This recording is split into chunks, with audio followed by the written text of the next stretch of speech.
আসসালামু আলাইকুম। গণজাগরণ কণ্ঠ টিভির পক্ষ থেকে সবাইকে স্বাগতম। আপনাদের সাথে আছি আমি মোহাম্মদ শুভ। দিনাজপুরে শ্বশুরবাড়ি থেকে গ্রেফতার স্বেচ্ছাসেবক লীগ নেতা।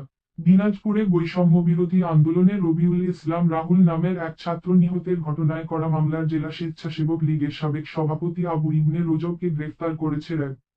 পরে তাকে কারাগারে পাঠানো হয়। গত মঙ্গলবার 24শে সেপ্টেম্বর বিকেলে দিনাজপুর সিনিয়র জুডিশিয়াল ম্যাজিস্ট্রেট মো আরিফুল ইসলাম তাকে কারাগারে পাঠানোর নির্দেশ দেন। এর আগে সোমবার 23শে সেপ্টেম্বর বিকেলে দিনাজপুরের বীরগঞ্জ উপজেলা শহরের সুজালপুর এলাকায় শ্বশুরবাড়ি থেকে গ্রেফতার করা হয় রজবকে। আবু ইবনে রজব দিনাজপুর জেলা স্বেচ্ছাসেবক লীগের সাবেক সভাপতি। তিনি দিনাজপুর শহরের বাহাদুর বাজার এলাকার নুরুল ইসলামের ছেলে। গত 5 আগস্ট সরকার পতনের পর থেকে তিনি বীরগঞ্জ শহরের সুজালপুর এলাকায় শ্বশুরবাড়িতে আত্মগোপনে ছিলেন। র্যাব জানায়, বৈষম্যবিরোধী আন্দোলনে নিহতের ঘটনায় গত 19 আগস্ট দিনাজপুর কোতোয়ালি থানায় সাবেক হুইপ ইকবালুর রহিম ও তার ভাই আপিল বিভাগের সাবেক বিচারপতি এম ইনায়েতুর রহিম সহ 20 জনের নাম উল্লেখ করে একটি হত্যা মামলা করা হয়।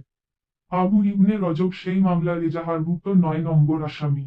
র্যাব-13 সিপিসি-1 কোম্পানি অধিনায়ক লেফটেন্যান্ট কমান্ডার মেহেদী হাসান জানান, গোপন সংবাদের ভিত্তিতে রফিক আহমেদ নামের এক ব্যক্তির বাড়ি থেকে তাকে গ্রেফতার করা হয়েছে।